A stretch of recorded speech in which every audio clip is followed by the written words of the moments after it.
Hello दोस्तों, आप सब कैसे हैं? आशा करता हूँ कि आप सब ठीक ही होंगे। तो चलिए आज का खास वीडियो दोस्तों आपके लिए। दोस्तों, आपदा प्रबंधन से जितना भी ऑब्जेक्टिव क्वेश्चन ये बिहार बोर्ड पूछता है सब बताएंगे। आपदा प्रबंधन से जितना भी ऑब्जेक्टिव क्वेश्चन है सब बताएंगे। समझाना मेरा काम है, आप वीडियो के अंत तक बने रहिए। तो दोस्तों, चैनल पर नए हैं तो चैनल को सब्सक्राइब करके बगल वाला घंटी को प्रेस कर लीजिए। चलिए आज का खास वीडियो आपके लिए जो है स्टार्ट करते हैं। तो दोस्तों, पहला क्वेश्चन है, भूकंप का मापन किसके द्वारा होता है? भूकंप का मापन किसके द्वारा होता है? तो भूकंप का मापन दोस्तों रिक्टर स्केल के द्वारा होता है। रिक्टर स्केल के द्वारा होता है दोस्तों। भूकंप का मापन किसके द्वारा होता है? रिक्टर स्केल के द्वारा होता है। ऑप्शन सी राइट आंसर दोस्तों। भूकंप का मापन किसके द्वारा होता है? रिक्टर स्केल के द्वारा होता है। Option C right answer. चलिए नेक्स्ट क्वेश्चन देखते हैं। नदियों में बाढ़ आने का प्रमुख कारण क्या है? ऑप्शन देखिए दोस्तों, जल की अधिकता, नदी की तली में अवसाद का जमाव, वर्षा न होना, इनमें से कोई नहीं। तो नदियों में बाढ़ आने का प्रमुख कारण क्या हो सकता है? क्या कारण है? तो जल यानी पानी बहुत अधिक हो जाएगा तब ना बाढ़ आएगा। तो दोस्तों इसलिए इसका राइट आंसर जल की अधिकता, यानी पानी पूरा हो जाता है। अधिक मतलब ज़्यादा और जल मतलब पानी। पानी जब ज़्यादा होगा तो नदी में बाढ़ आएगा, इसलिए इसका राइट आंसर ऑप्शन ए होगा दोस्तों। नदियों में बाढ़ आने का प्रमुख कारण क्या है? जल की अधिकता। चलिए दोस्तों नेक्स्ट क्वेश्चन की ओर। नेक्स्ट क्वेश्चन है दोस्तों, इनमें से कौन प्राकृतिक आपदा नहीं है?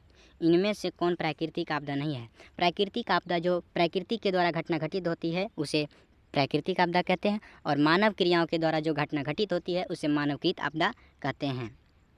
यानी ईश्वर द्वारा जो होता है दोस्तों, ईश्वर द्वारा उसे प्राकृतिक आपदा कहते हैं, ठीक है।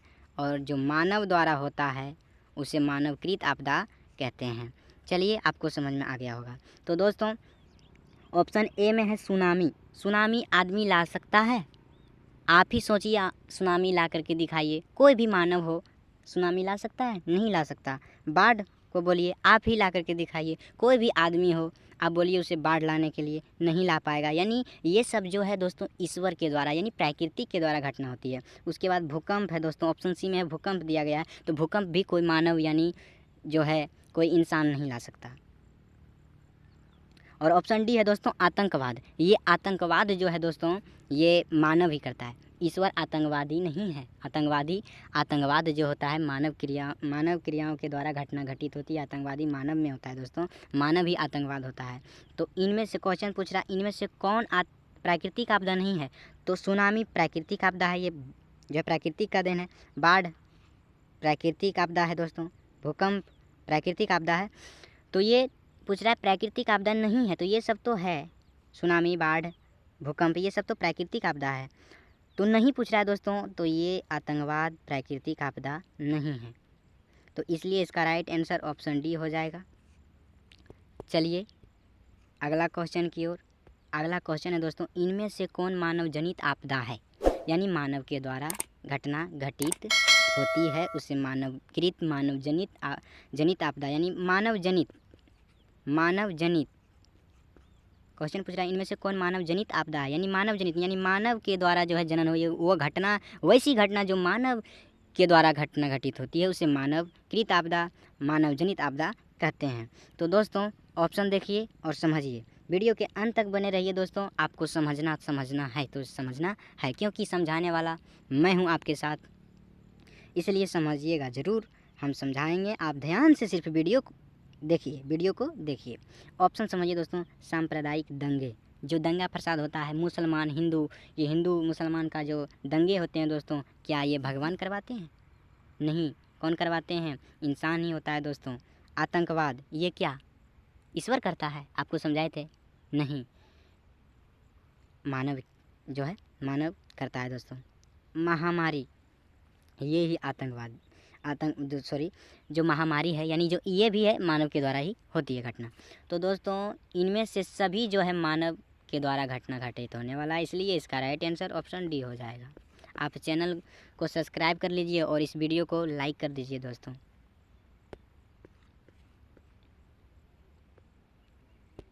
चलिए दोस्तों 5वां नंबर प्रश्न है, भोपाल गैस त्रासदी किस प्रकार की आपदा थी?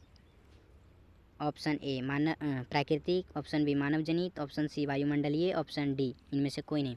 तो दोस्तों भोपाल गैस त्रासदी जो आपदा थी मानव जनित थी, मानव के द्वारा हुआ था घटना, मानव जनित आपदा थी। ठीक है, चलिए दोस्तों नेक्स्ट क्वेश्चन, आपदा प्रबंधन किसे कहते हैं? आपदा प्रबंधन किसे कहते हैं? चलिए ऑप्शन को जो है समझना बहुत ज़रूरी है। ऑप्शन में तो आंसर है दोस्तों, इसलिए ऑप्शन तो बताना बहुत ज़रूरी होता है। ये नहीं कि option A, option B, option C, option D, इसका right option D, option C, ये ऐसा नहीं, ऑप्शन समझना बहुत ज़रूरी है। तो चलिए दोस्तों समझिए, ऑप्शन ए में है भूकंप को रोकना, इसे आपदा प्रबंधन कहते हैं? नहीं, ये नहीं होगा। ऑप्शन बी सुनामी उत्पन्न नहीं होने देना, ये भी आपदा प्रबंधन नहीं, इसे आपदा प्रबंधन कहेंगे? नहीं कहेंगे। तो दोस्तों चलिए, प्राकृतिक आपदाओं के दुष्परिणामों को कम करने का उपाय किया जाना, इसे ही आपदा प्रबंधन कहते हैं, इसे ही आपदा प्रबंधन कहते हैं। दोस्तों प्राकृतिक आपदाओं के दुष्परिणामों को कम करने का उपाय किया जाना, इसे ही आपदा प्रबंधन कहते हैं। चलिए दोस्तों, आपको चीज़ें समझ में आ रही होगी तो वीडियो को लाइक कर दीजिए। नेक्स्ट क्वेश्चन दोस्तों, इनमें से कौन मानव जनित आपदा नहीं है? मानव जनित यानी मानव के द्वारा घटना घटित नहीं हुआ, उसे मानव जनित आपदा कहते हैं। तो देखिए दोस्तों, ऑप्शन सांप्रदायिक दंगा, ये मानव जनित आपदा नहीं होना चाहिए, ये तो है इसलिए ये नहीं होगा। आतंकवाद, ये तो मानव ही करता है आतंकवाद, तो ये भी नहीं होगा। रेल दुर्घटना रेल भगवान बनाया है? कोनो इंसाने ने बनाया दोस्तों, तो ये मानव के द्वारा ही घटना है। और यहाँ पूछ रहा है नहीं है, तो इनमें से कोई भी, हम 3 ऑप्शन देखें दोस्तों, इनमें से कोई भी मानव जनित आपदा नहीं था, मानव जनित आपदा नहीं था, इसलिए इसका राइट ऑप्शन डी हो जाता है। फिर से क्वेश्चन देखिए दोस्तों, इनमें से कौन मानव जनित आपदा नहीं है?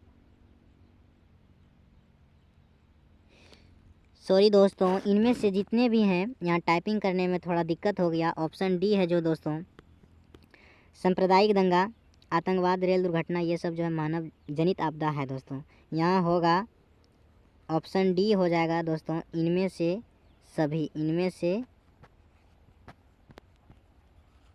सभी जो तीनों ऑप्शन हम देखें, सांप्रदायिक दंगा, आतंकवाद, रेल दुर्घटना, ये इनमें जितना भी ऑप्शन था, इनमें सब जो है मानव जनित आपदा था, इसलिए इसका राइट आंसर हो जाएगा ऑप्शन डी। चलिए दोस्तों, आप सब मेरा भाई बहुत ही जो है समझदार हैं, समझ गए होंगे, उसमें इनमें से कोई नहीं था दोस्तों, इनमें से सभी होगा।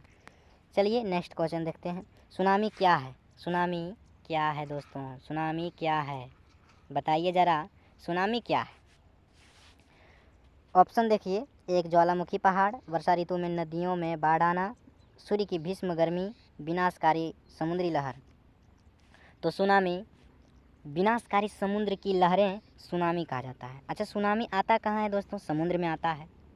समुद्र में सुनामी आएगा ना, कि ज्वालामुखी पहाड़ पर आ जाएगा, समुद्र में आता है। तो ऐसे भी समुद्री लहर को जो होती है विनाशकारी समुद्री लहर, तो सुनामी कहते हैं दोस्तों, इसलिए इसका राइट आंसर ऑप्शन डी हो जाएगा दोस्तों, ऑप्शन डी। नेक्स्ट क्वेश्चन दोस्तों, बिहार में भूकंप कब आया था? लीजिए, बिहार में भूकंप कब आया था? चलिए दोस्तों, ऑप्शन देखिए, 1934 ईस्वी में, ऑप्शन बी 1904 ईस्वी, ऑप्शन सी 2008 ईस्वी, ऑप्शन डी 1997 ईस्वी। तो बिहार में भूकंप दोस्तों 1934 में आया था, भयंकर भूकंप 1934 में आया था, बहुत ही भयंकर भूकंप, इसलिए इसका राइट आंसर ऑप्शन ए होगा दोस्तों, राइट आंसर ऑप्शन ए हो जाएगा। चलिए दोस्तों, नेक्स्ट प्रश्न है आपके सामने, भूकंप किस प्रकार की आपदा है? भूकंप किस प्रकार की आपदा है दोस्तों? भूकंप किस प्रकार की आपदा है? तो भूकंप जो है दोस्तों, मानव के द्वारा भूकंप आ सकता है, नहीं आ सकता। ये किसके द्वारा घटना हो सकती है? तो प्राकृतिक द्वारा, ईश्वर के द्वारा घटना घटित होती है, इसलिए इसका राइट आंसर ऑप्शन सी हो जाएगा। चलिए, वीडियो में आप सब बने रहिए, आप ही की खातिर इतना मेहनत करते हैं, समझ सकते हैं आप, इसलिए वीडियो में बने रहिए, आपके अच्छे के लिए कर रहा हूँ। चलिए नेक्स्ट क्वेश्चन है, महाराष्ट्र में भूकंप आने का मुख्य कारण क्या था? यानी महाराष्ट्र जो है वहाँ भूकंप आने का कारण क्या था? अधिक रेल परिचालन, वृक्षारोपण आंदोलन, शहरीकरण, कोयना बांध का निर्माण। तो दोस्तों जो महाराष्ट्र में भूकंप आया था, कोयना बांध का निर्माण किया था, इसी के कारण से जो है महाराष्ट्र में भूकंप आया। चलिए आपको चीज़ें क्लियर हो गई होगी। इनमें कौन विस्तृत क्षेत्र को प्रभावित करने वाली आपदा है? ऑप्शन देखिए दोस्तों, भूकंप, ऑप्शन बी ओजोन परत का क्षरण, ज्वालामुखी, बाढ़। तो विस्तृत क्षेत्र को प्रभावित करने वाला आपदा ओजोन परत ही एक है दोस्तों। ओजोन परत का क्षरण जो है ये विस्तृत क्षेत्र को प्रभावित करने वाली आपदा है, इसलिए इसका राइट आंसर ऑप्शन बी हो जाएगा। इसलिए इसका राइट आंसर ऑप्शन बी हो जाएगा। चलिए दोस्तों नेक्स्ट प्रश्न है, इनमें कम विनाशकारी आपदा कौन है? भूस्खलन, सुनामी, बाढ़, सूखा। बहुत ही कम विनाशकारी, जो कम क्षति करता है हम लोगों को। तो दोस्तों भूस्खलन जो है बहुत ही कम क्षति करता है, बहुत कम विनाशकारी है। सुखाड़ जो है तो दोस्तों जब पानी के बिना तरस जाएंगे, अगर यदि सुखाड़ हो गया ना तो पानी के लिए तरस जाएंगे, ये इसलिए बहुत ही ये विनाशकारी भूकंप है। और बाढ़ दोस्तों आया तो समझ लीजिए क्या करेगा, शहर रहे या गांव सबको लेकर के चल जाएगा। सुनामी दोस्तों ये भी जिधर अपना मन करेगा उधर ले जाएगा। तो भूस्खलन जो है दोस्तों बहुत ही कम विनाशकारी, ये बहुत कम विनाश करती है, कम क्षति करती है दोस्तों, कम क्षति करती है, इसलिए इसका राइट आंसर ऑप्शन ए हो जाएगा। चलिए दोस्तों आपके सामने क्वेश्चन है कि सुनामी का प्रमुख कारण क्या है? सुनामी का प्रमुख कारण क्या है? समुद्र में भूकंप आना, स्थलीय क्षेत्र पर भूकंप का आना, द्वीप पर भूकंप आना, इनमें से कोई नहीं। तो दोस्तों स्थलीय क्षेत्र पर जब भूकंप आएगा तो सुनामी नहीं आएगा। समुद्र में जब भूकंप आता है तो ही सुनामी आता है। सुनामी कहाँ आता है दोस्तों? समुद्र में। तो समझिए ना आप, समुद्र में आता है तो इसका राइट आंसर ऑप्शन ए हो जाएगा। समुद्र में भूकंप जब आता है तो सुनामी आता है। चलिए नेक्स्ट क्वेश्चन की ओर। बंगाल की खाड़ी का चक्रवात किन महीनों में भयानक होता है? बंगाल का खाड़ी जो है दोस्तों वहाँ चक्रवात भयानक होता है, और किन महीनों में सबसे ज़्यादा भयानक होता है दोस्तों? अक्टूबर नवंबर में बहुत ही खतरनाक चक्रवात, बहुत खतरनाक होता है दोस्तों। इसके बहुत ही ये जो विनाशकारी है। बंगाल की खाड़ी का चक्रवात किन महीनों में भयानक होता है? अक्टूबर नवंबर में बहुत ही भयानक होता है। चलिए दोस्तों नेक्स्ट क्वेश्चन, इनमें कौन भारत का सूखा क्षेत्र माना जाता है? सूखा यानी पानी के लिए तरस जाते हैं लोग। कहाँ, किस राज्य के लोग जो हैं? राजस्थान, मध्य प्रदेश, कर्नाटक का पठारी क्षेत्र, ये सभी जो है दोस्तों सूखा क्षेत्र है भारत का। इनमें पानी बहुत कम है, यहाँ बहुत कम पानी है दोस्तों। बाढ़ प्रबंधन में किस बात पर सबसे अधिक ध्यान देना चाहिए? नदी के जल को दूषित होने से बचाना, नदी के दोनों ओर तटबंधों का निर्माण होना, नदी पर मजबूत पुल बनाना, नदी के दोनों ओर घनी बस्तियों बसाना। दोस्तों नदी के दोनों ओर बांध का निर्माण कर देंगे, इनसे जो है बाढ़ थोड़ी हम कम कर सकते हैं। जो है इस पर जो है विचार करें तो और कई सारे बातें महत्वपूर्ण है, लेकिन यहाँ ऑप्शन में है दोस्तों नदी के दोनों ओर तटबंधों का निर्माण करना। ये सबसे बेस्ट जो है बढ़िया तरीका है बाढ़ प्रबंधन। जो है बाढ़ प्रबंधन में सबसे अधिक बात को ध्यान देना चाहिए कि दोनों ओर बांध बनाना चाहिए। चलिए इनमें कौन भूस्खलन से अधिक प्रभावित होता है? भूस्खलन से अधिक प्रभावित होने वाला राज्य जो है दोस्तों उत्तराखंड और कश्मीर है। भूस्खलन से प्रभावित होता है, सबसे अधिक होता है तो कश्मीर और उत्तराखंड होता है दोस्तों, इसलिए इसका राइट आंसर कश्मीर और उत्तराखंड हो जाएगा। वीडियो में बने रहिए आप सब, क्योंकि ये जो है आपदा प्रबंधन से क्वेश्चन बिहार बोर्ड एग्जाम में हमेशा पूछे जाते हैं। सुनामी किस भाषा का शब्द है दोस्तों? नेक्स्ट क्वेश्चन आपके सामने है कि सुनामी किस भाषा का शब्द है? हिंदी की, अंग्रेजी की, जापानी की, अरबी की। तो सुनामी जो है जापानी भाषा का ये शब्द है दोस्तों। सुनामी किस भाषा का शब्द है दोस्तों? जापानी भाषा का शब्द है, इसलिए इसका राइट आंसर ऑप्शन सी होगा। चलिए दोस्तों, नेक्स्ट क्वेश्चन है दोस्तों, बाढ़ क्या है? बाढ़ क्या है यानी कौन सी आपदा है? मानवकृत आपदा, प्राकृतिक आपदा, कौन सा आपदा है? बाढ़ को कोई ला सकता है?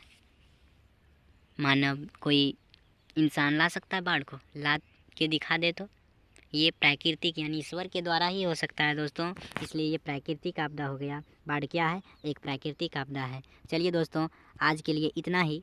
ज़्यादा बताएंगे तो आपका भी दिमाग ख़राब और मेरा भी दिमाग ख़राब होगा, इसलिए आज के लिए इतना ही। आप चैनल को सब्सक्राइब कर लीजिए, ओके, और लाइक ज़रूर कीजिएगा। सब्सक्राइब करना नहीं भूलना है आप सभी को दोस्तों।